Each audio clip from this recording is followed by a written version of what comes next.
Сега прашање.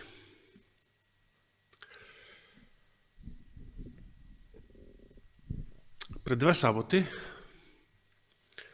поставив една прашање, што реков ќе го одговараме денес. Се сеќавате? Реков после романците, за Свети Кирил и Методи. Но 2 недели е многу одамна. Не? Дали некој случајно се сеќава? Како гласеше прашањето? Вики, ти се сеќаваш? Иако одсутна. Ама знам дека слушаш, така. Не, да не ја гледаше вчера. Мојата последна проповед не ја гледаше вчера, така? Добро. Минатата саботата немаше цел викенд, така? Ги гледаше гостите од минатата? Све гледаше? Све, добро. Што закасли? Мислиш за преносот? Добро, тоа може да го гледаш кога сакаш. Така.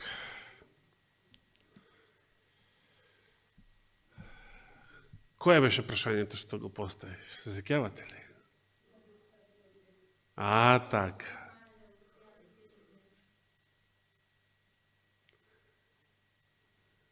Сте размислували ли за тоа прашање? Да, прашањето беше, ако јас се сеќавам сега точно, како го формулирав, зошто Господ наредил да се јадат бесквасни лебови за време на тој празник, кој што го носи истото име. Цела седмица празник на бесквасни лебови. Чувај си. Само тој не е бесквасен, да знаеш.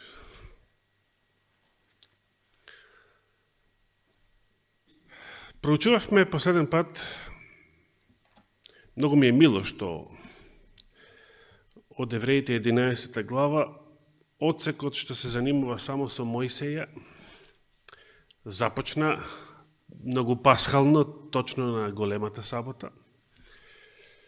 Имаме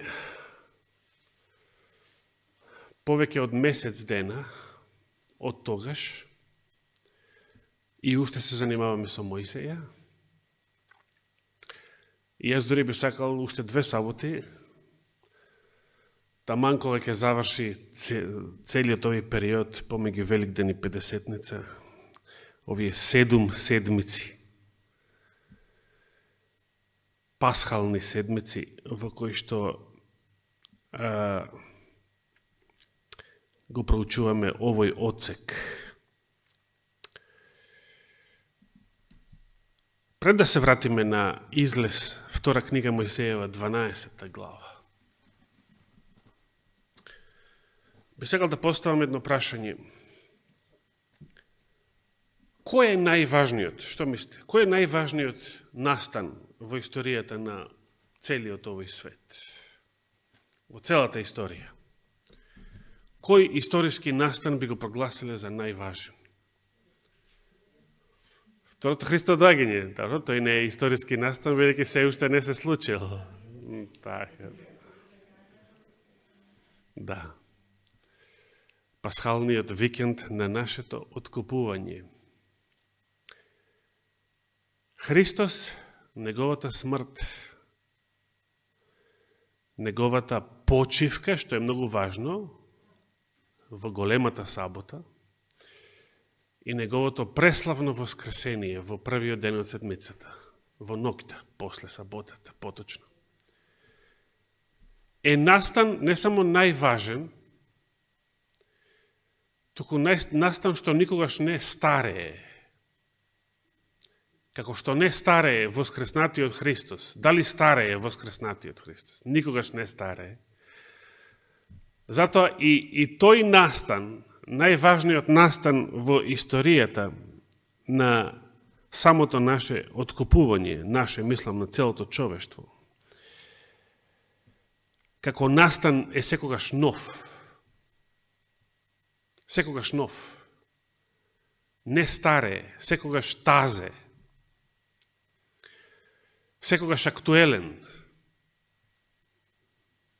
Замислете, кога ќе го поминете прагот на вечниот град,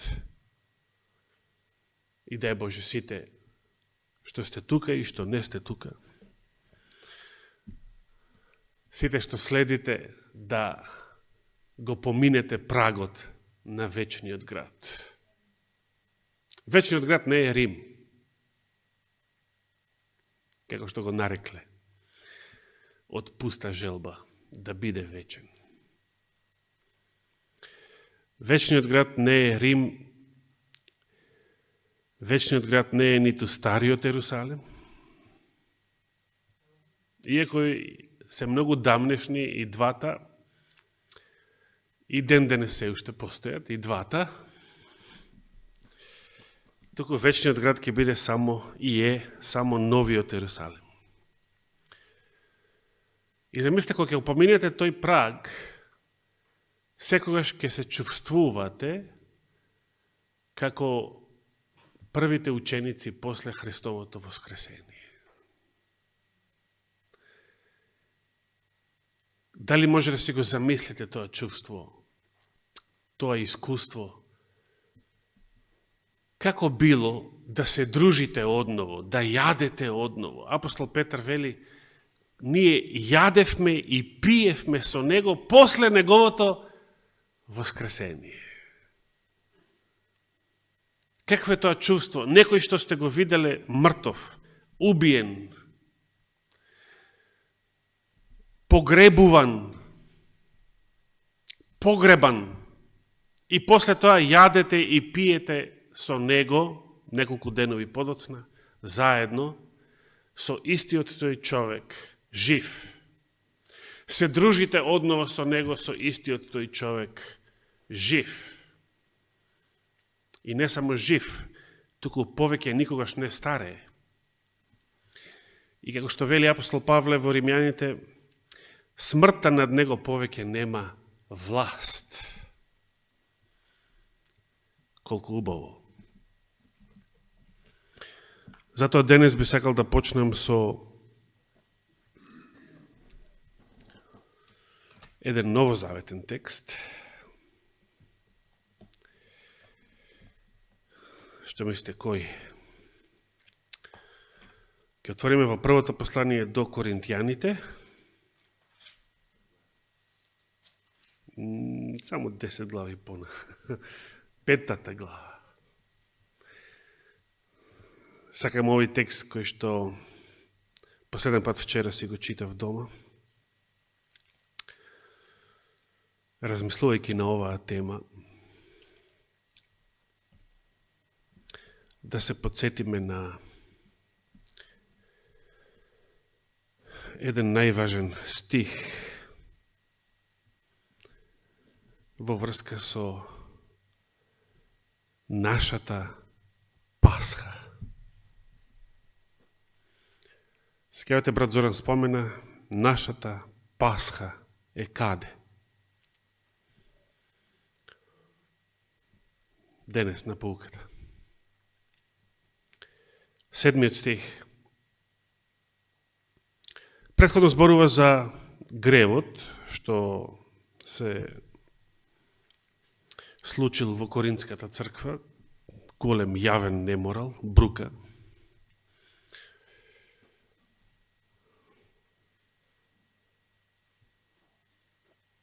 И 7 стих започнува со зборовите: затоа исчистете го стариот квас.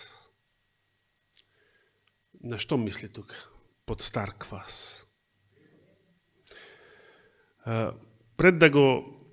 Предходно во 6 стих поставува едно пословично прашање: не знаете ли дека малку квас прави што?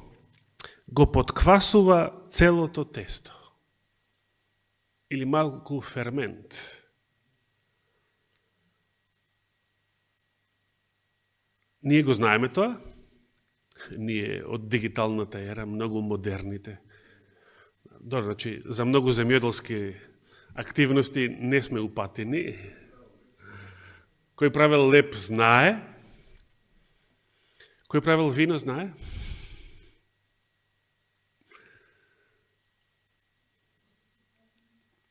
И сега, ова се разбира пословично прашање, но зашто вели не знаете, па тие сигурно знаеле. Тие правеле леп, сигурно, во Коринт, во првиот век. Правеле вина, знаат. Но зашто го поставува прашањето како прашање? Значи, како во случајот со Ахан во Стариот Завет. Што се случи со Ахан? Заради неговиот греф, се сеќавате на Ахан? Во Судиите? Многу пред Самсон.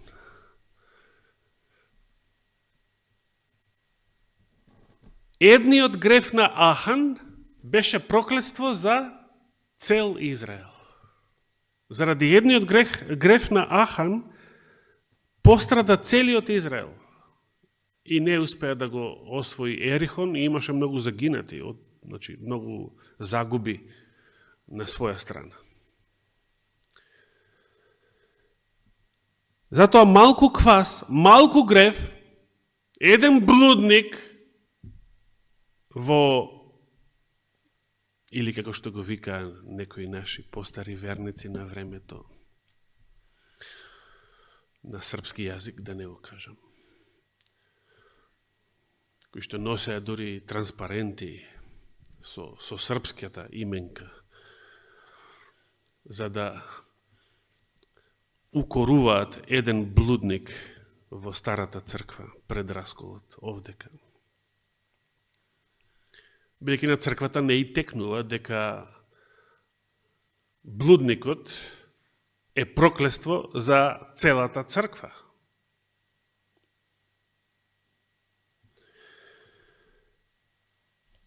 Проклество и вина за целата црква, и затоа апостол Павле тоа им го зборува на почетокот на главата.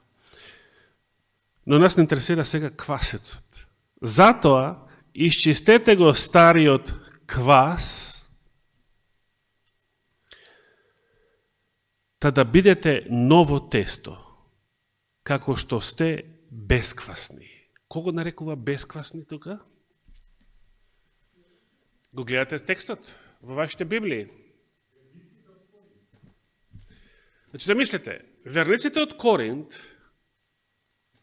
баш таа црква за која што немал многу пофални зборови, односно немал никакви, дори веднаш ги укорил заради еден голем греф што се случувал јавно во нивната средина, и баш име гајле, како на денешната унија. Може да има и блудници, и прелюбодејци во црквата, и тоа дури да се знае, и баш име гајле. Баш е гајлена, како што на МПЦ не е гајле, што цела струмица бруи за неподобниот наум блуднички и марихуански, како што ја го нарекувам. Баш име гајле. Но малку квас го подквасува целото тесто. Исто како гревот на Ахан. Зошто сега таа црква, тие верници ги нарекува бесквасни? На што се мисли?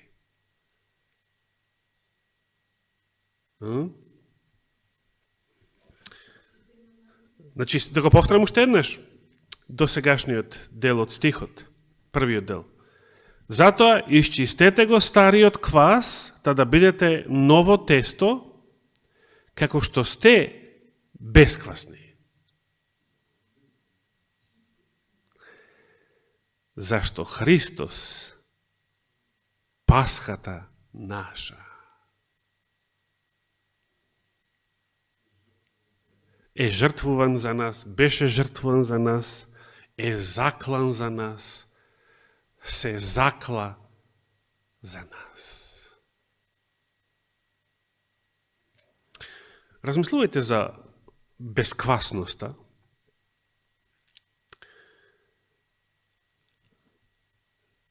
Осмиот стих. Па да празнуваме, вели.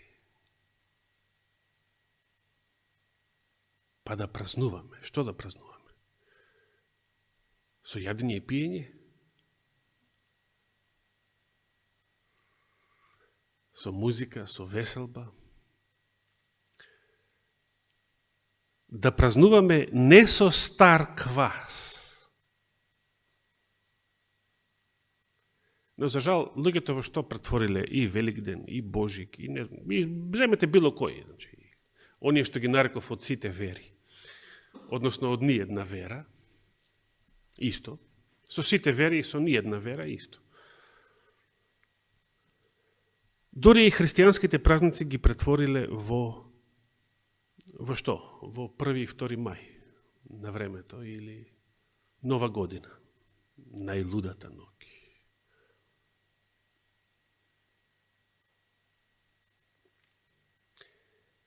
Да празнуваме не со стариот квас, значи со сета оваа паганштина. Не само во врска со празници, туку сета паганштина во нашиот живот. Гревот, грешните навики, грешните страсти. Ниту, сега не само со тоа, на што не подсети Андреј, дали Луцифер на небото пропушил цигара? Се сеќавате на таа мисла? Што бил првиот грев? Дали Луцифер направил прељуба? Значи, не со стариот квас, ниту, значи стариот квас е паганштината, блудот во мислите, во делата, зборовите, но ниту со квасот од злоба и лукавство. А што им рече Христос на апостолите, се сеќавате? Пазете се од некој квасец, им рече да се пазат. Пазете се од квасот фарисејски. Само фарисејски беше? Кој што е, што? Што беше квасот фарисејски? Тој кажува таму што беше. Кај беше тој стих? Ајде го најдете тој стих.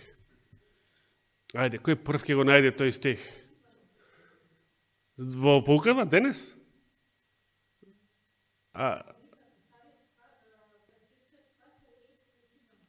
Добро, да го најдеме, благодарам да го најдеме стихот во... Каде беше? Матеј? Ајде го најдеме. Тој е? Ајде, прочитај го. Прочитај го веднаш, ја ќе го повторам.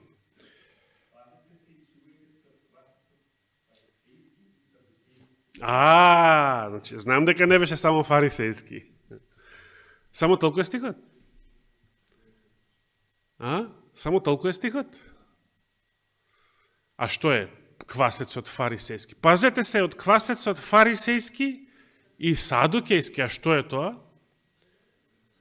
Тоа е лицемерието. Меѓутоа, каде го пишува тоа? Што пишува таму?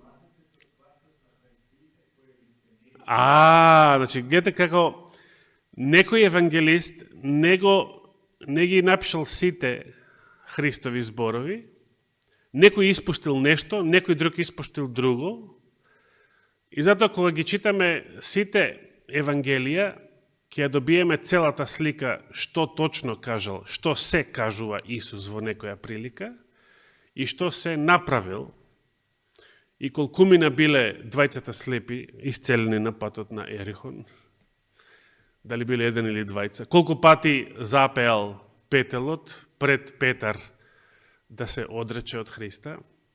Значи, сите тие детали, целата слика ја добиваме кога ги земаме предвид сите 4 евангелија. Не зависиме само од еден евангелист. Квасецот фарисејски и садукејски е лицемерието, а овде во 1 Коринтијаните 5:8 ниту со квас на злоба и лукавство, ова е нешто многу опасно, И сега, туку со што? Со пресни лебови во чистота и вистина и искреност, вели. Да видиме Константинов како вели. Sincerity, искреност. Што е спротивно од? Искреност е спротивно од што? Лицемерие.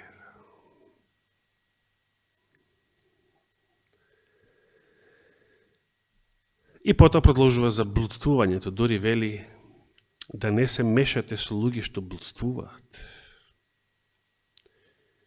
И така натаму и продолжува на таа тема и 6 глава.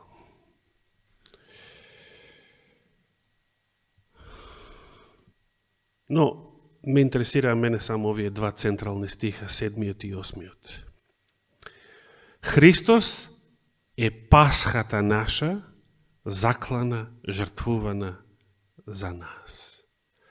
И да празнуваме, вели, но не со стариот квас, туку со пресни лебови во чистота и искреност. Користиме пресни лебови?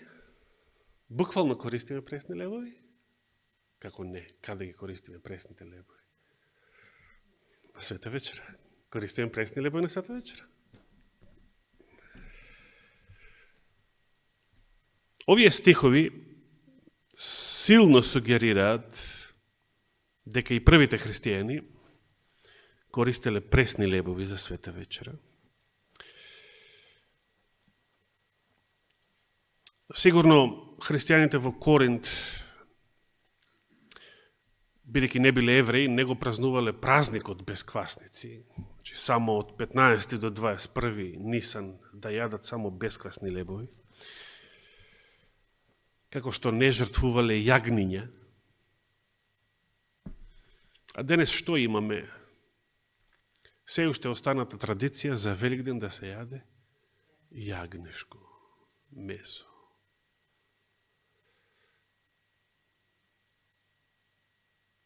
Но дали луѓето сваќаат кој е пасхата наша? Зошто Христос е наречен Пасха? Што било Пасхата? Се враќаме сега на Излез 12 глава. Што била Пасхата?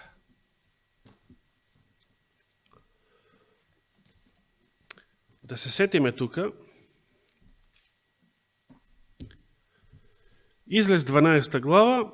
Еве, например, да прочитаме 17, 18, 19 стих.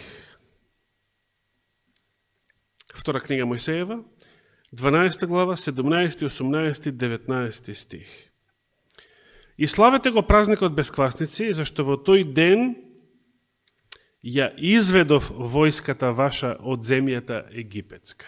Кога се случил екзодусот на евреите од египетското робство, нивното ослободување? Во кој ден? Ако прашаме датумски, во кој ден се случил? Како? 14 ден заврши со зајдисонце. Со зајдисонце заврши 14 ден. После тоа, ноќта, вечерта, и кога го јаделе јагнето, бил кој ден? 15-тиот. И кој ден е првиот ден без квасници според законот Мојсеев? 15-тиот е првиот ден. А 7 дена требало 7 дена да јадат бесквасни лебови.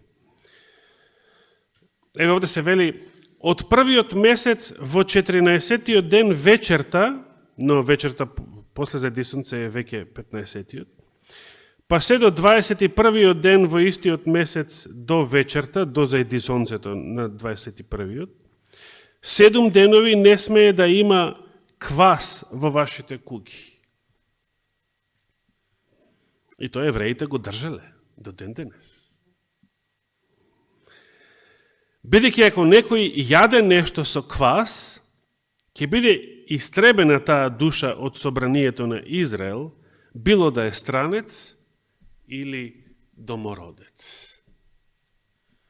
Кој ден Господ ги избавил израелците и излегоа од Египет? Кога тоа се случило? Ајде да продолжиме да читаме од 21 стих па натаму. И ги свика Мојсей сите старешини израелски и им рече: одете и пригответе јагне за семејствата своји. Сега Мојсей тоа што го примил од Господа како заповед, треба да го пренесе на народот. Но Мојсей не може да испрати СМС порака до сите израелци, па тој им се обраќа кому? На старешините. Се сеќавате старешините? А старешините треба потоа секој во своето семејство, во својот клан, племе и така натаму. И вели, што да направите? Одете и пригответе јагне за семејствата свој и што? Како гласи понатаму? Заколете Пасха. Или како жртвувајте, некаде вели. Жртвувајте Пасха, заколете Пасха. Што значи ова? Сега разбираме зашто во Коринтијаните прочитавме Христос, Пасхата наша, се закла. Секоја година, според законот, само не во последните 2000 години, во последните 2000 години евреите не можат да одржат ниту една законска Пасха, според Мојсеевиот закон. Зошто? Нема јагне. Нема јагне. Јас бев сведок кога на секоја Пасха тука беа бесквасните лебови, тука беше зелјето, тука беше виното, но нема јагне, место јагне 2 скуши.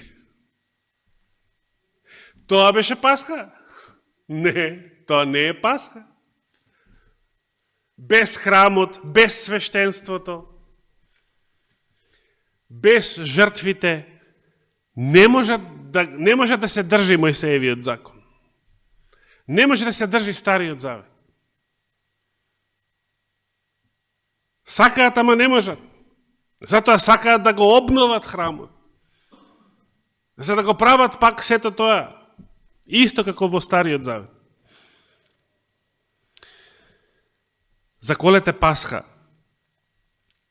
22 стих. Потоа земете китка Исоп и натопете ја во крвта што е во садот и попрскајте ги горните прагови и обата до вратника со крвта од садот и ниеден од вас да не излегува низ вратата куќина до изутрина.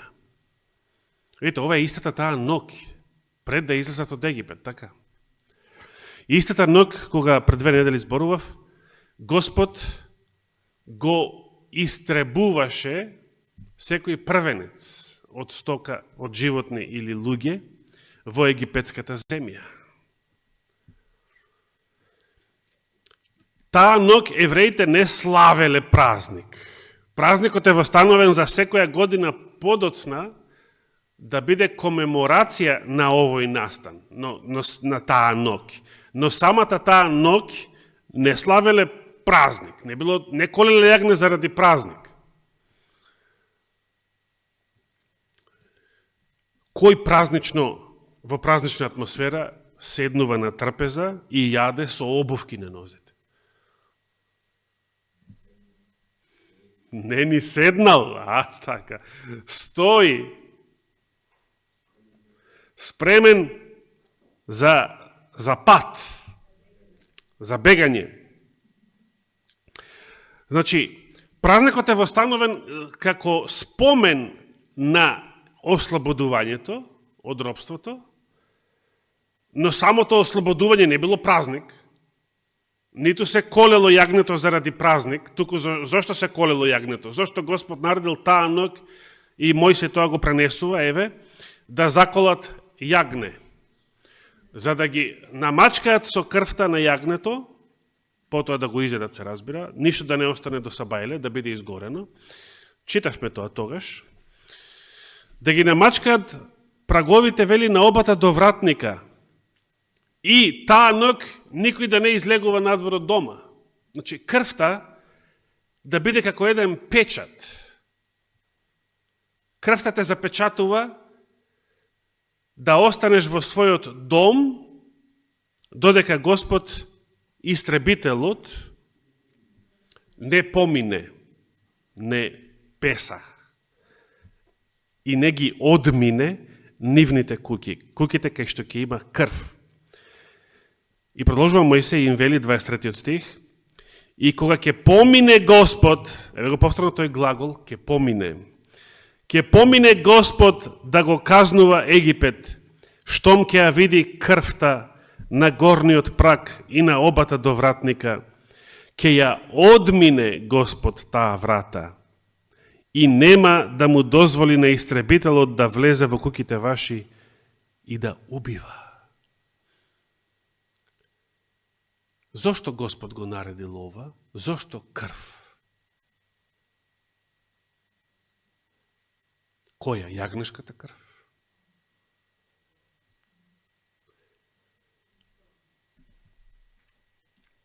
Евреите го разбираат ли ова? Во 21. век. Дали може да се замислите, дали разбирате зошто апостол Павле вели слепотија го снајде делумно Израел, слепотија. Значи, ова што ние го зборуваме секоја сабота, ова што ние го повторуваме толку многу библиски поуки, толку многу проповеди, евреите тоа не го разбира. Во 21. до ден денес, зошто се колело, зошто требало јагне да се коли за Пасха? Зошто јагне? Зошто крвта на јагнето да било заштита од ангелот истребител? Зошто? А они што би рекли? Затоа што Господ така наредил. Значи, како да прашаме денешни православци, зошто правите ова или она? Затоа што е така обичај. И црквата така определила. А зошто? Не знам. Појма неам. Традиција, добро, традиција значи да го правиш. Се правело од дедовците, прадедовците, од антички времења, но зошто се прави, одговорот го нема. Значи, многу не сме подобри од евреите.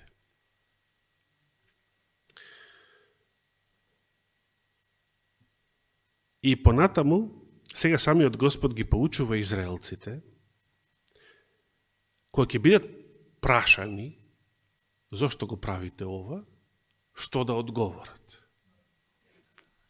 Да. И како ги поучил.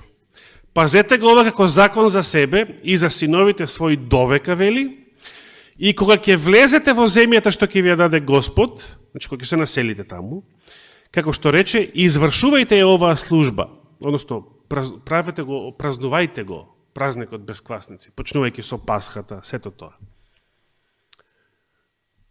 И тогаш нема да бидат со обуени нозе, со стапови и на готов. Тогаш ќе си бидат комотно, како и Исус и неговите ученици, Јован дури лежел во прегратките Христови. Но, ќе го празнувате секоја наредна година, ќе ви биде празник. И ако ве праша некој зошто, односно децата ваши, например, внуците ваши, потомците ваши, и кога ќе ве прашаат синовите ваши, 26 стих, каква ви е таа служба? Одговорете, тоа е пасхална жртва на Господ. Го разбираме овој збор? Како вели Константинов? Тоа е пасхална жртва. Пасхална жртва на Господ, вели? Во чест на Господ. Интересно. Борче, те вработиме малку. Го имаш тука Word-от? Ај провери дали постои тој збор за чест или е додаден од преведувачот. Излез, значи, знаеш каде, нели, во King James Version, кај што ги има еврејскиот оригинал да, во Стронгот го има, на самиот превод. 12 глава, 27 стих. Првата реченица, односно 27 стих. Имаме пасхална жртва на Господ или Господова или во чест на Господ. Дали постои некој збор за чест таму? Нема. Не, батали го. Знаете зашто го прашувам ова? Не знам дали Константинов си го превел така динамично во чест на Господ, бидејќи така го сватил. Но мене одговорот во 27 стих ми кажува друго. Господ им кажува на израелците, тоа е пасхална жртва Господова, значи Господ самиот ќе се жртвува. Ја најавува Христовата жртва, она што до ден денес евреите не го сваќаат. Кога кажано во времето на Мојсей, кога? 14 века пред Христа, 21 век после Христа, кој го разбира ова? Кој од православните христијани го разбира ова? Кој од католиците го разбира ова? Протестантите го разбираат ова?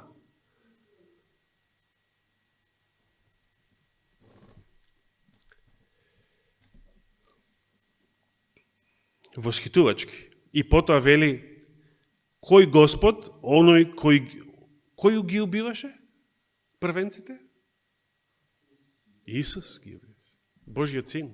Бидејќи Господ вели за себе, јас ќе поминам и што? Јас ќе ги убивам. Го почитавме тоа. Кој ги одмина куќите на синовите израелски во Египет, убивајки, повторно, кој убива? Убивајки ги египтјаните, а домовите ваши ги зачува. И тој Господ што ги убиваше египтјаните, тој, тука беше најавено дека тој е тој што ќе се жртвува. Неговата крв спасува. Неговата крв очистува. Восхитувачки. И восхитувачки звучало за самиот народ кога првпат ги чул овие зборови. Бидејќи 27 стих завршува со зборовите, тогаш народот се наведна и што? И се поклони. Замислете. После овие зборови. А се уште не се случило ништо, само што ја чуле заповета, уште не заклале јагне, уште не ги намачкале до вратниците, уште не поминал истребителот, уште биле живи и здрави египетските првенци. Но народот се наведна, толку стравопочет ги опфати тој миг кога ги чуле овие зборови, народот се наведна и се поклони. И 28-миот, и отидоа синовите израелски и направија така, како што им заповеда Господ преку Мојсей и Арон, така направија. И се видите 29 стих. И јас се чудам сега, 11 часот почна проповета, кога бе поминаа 40 и кусор минути.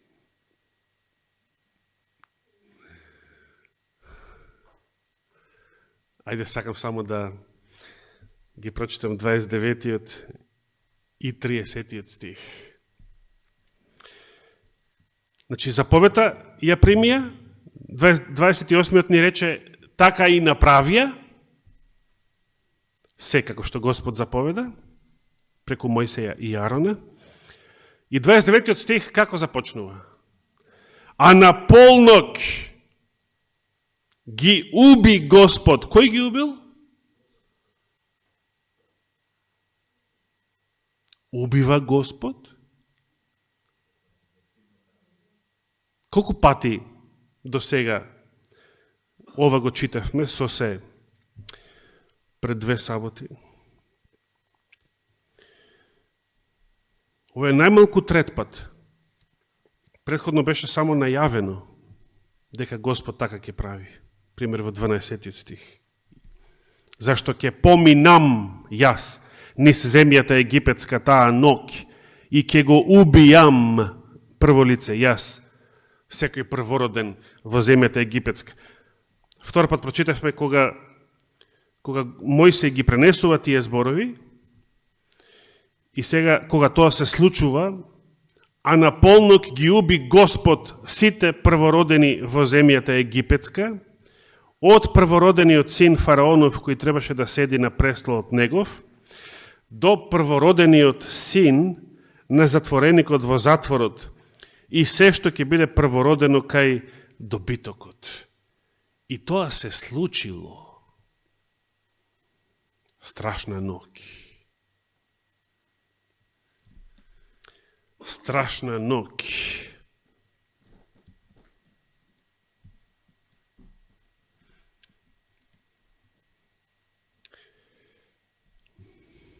Би сакал да читам до крајот на оваа глава, но немаме време.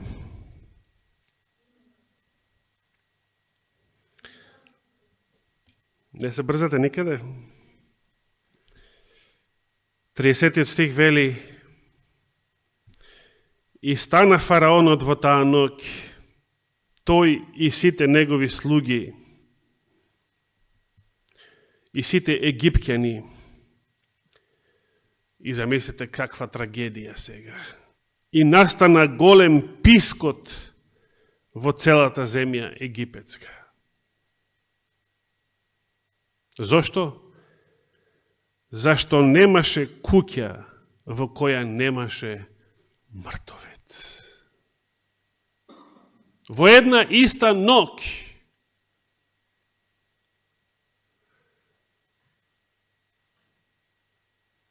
Кога друг пат се случувало во еден ист ден, во една иста ног, да пострада цел народ, цела една нација?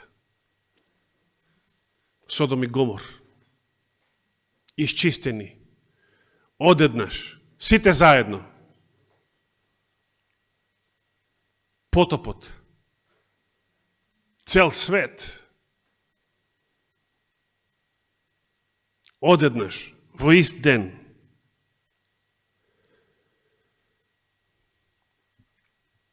Асирската војска, во една иста ног,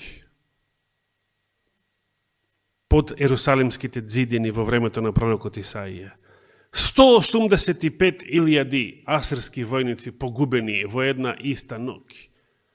185.000. Свети Николе, колку жители има?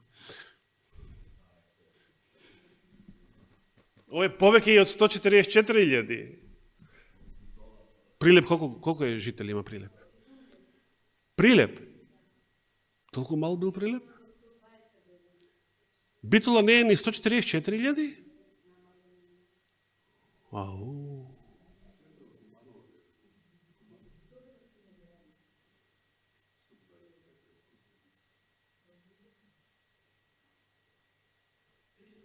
Ние, браќа и сестри, живееме во време кога вакви работи ќе почнат да се случуваат. Ќе почнат да се случуваат кај сите нации.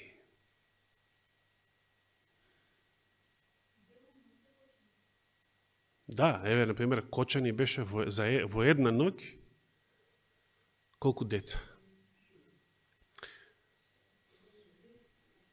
А илјадници? А стотици илјади? И не само во една нација, во сите нации? Страшно нешто. Да не даде Господ да се најдеме во кожата на фараонот таа ноќ и сите негови слуги, како што тука пишува. Да не снајде и нас проклетството заради невера, непослушност и беззаконија, кое што ќе ги снаоѓа сите нации одново и во ова последно време и многу пострашно од сите библиски настани што претходно се случиле. И дури зарем ова требаше да се случи за да фараонот тогаш ги повика Мојсей и Арон и им рече: станете, одете си од народот мој, како вие, така и синовите израелски, и извршете му служба на Господ како што велевте. Значи, фараонот уште не верува дека овие си одат за стално. Уште си верува во тоа дека овие бараат дозвола само за да извршат шабатна служба во пустината, богослужение, и потоа ги очекува да се вратат назад. Значи, он за тоа беше толку тврд и не им даваше дозвола. За тоа не им даваше дозвола. За богослужение во пустината. И за да ја издаде конечно таа дозвола, не беа доволни сите претходни зла, требаше да ги загубат своите првенци, за да конечно ја издаде таа дозвола. Колку страшно. Колку е човек потврд, колку е понепослушен, колку е какви зборови имаме во нашиот јазик за тоа. Ние велиме ѓон, некој е ѓон.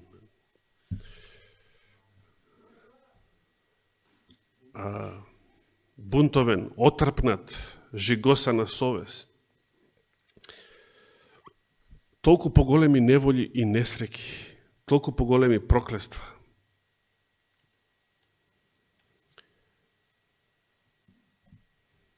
И 42 стих, таа ноќ која Господ ја пробдеа, Господ никогаш не спие, за да ги изведе од египетската земја. Тоа е ноќ бдение, вели овој превод, во чест на Господа, која треба да го празнуваат синовите израелски од колено на колено. Таа ноќ требало да се јаде пасхата. Таа ноќ после светата вечера. Тоа буквално беше вечера. Христовата последна пасха со неговите ученици. После таа ноќ Христос спиел, после таа вечера во горната соба. И Јуда веќе беше излезен да го изврши предавството.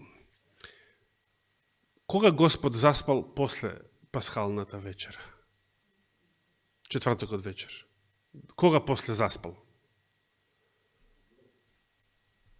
Кога починал? На крстот. Да. Кога умрел.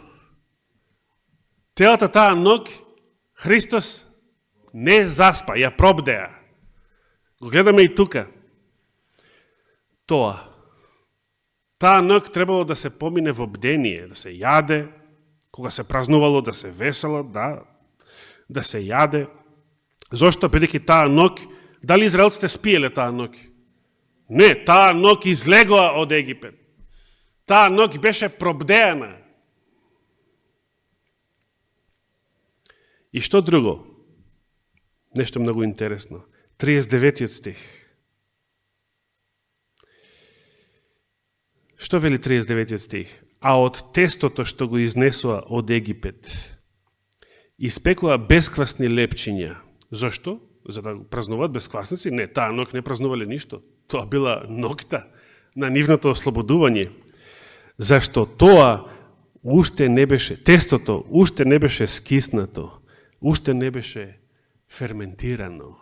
Немаше време, таа ноќ требаше да излезат. Немаше време да нарасне лебот. Кога ги истера египтјаните и не може да се задржуваат, така што дури ни храна за попат не си приготвија. И тестото не можеше да стигне, да скисне, немаше време. Дали сега разбирате зошто бесквасници? Првата причина. Целиот празник бил за да ги подсетува на таа ноќ, ноќта на нивното ослободување, кога никој не спиел. Тие што спиеле морале да се разбудат со страшен писок, ги загубиле своите првенци. Тие што спиеле во Гециманија, апостолите, исто така се соочиле со тешко разочарување таа ноќ. Но Христос не спиел таа ноќ. Дори ги прекорил учениците. Зошто? Барем, не можехте барем еден час да пробдеете заедно со мене. На Христа не му се спиело. Зошто знаеме?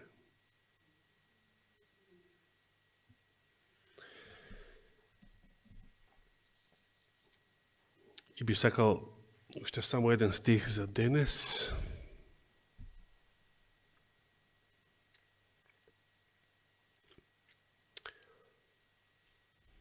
Само да го најдам овдека.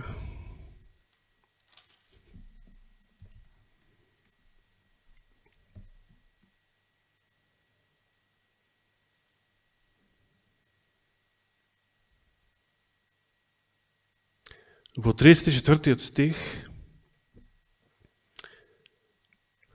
се вели: и народот си го зеде тестото свое уште не искиснато, не стасано.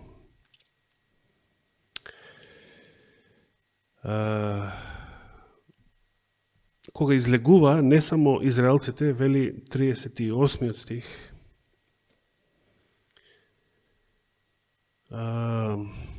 туку и многу придојдени заедно со нив, и ситен и крупен добиток, мощне големо стадо. И сега го барам тука 40-тиот стих и 41-тиот. Времето пак што го поминаа синовите израелски во Египет изнесуваше 430 години. И сега се вели: а кога се навршија 430 години, ноќе, во истиот ден, излезе сета Господова војска од земјата египетска.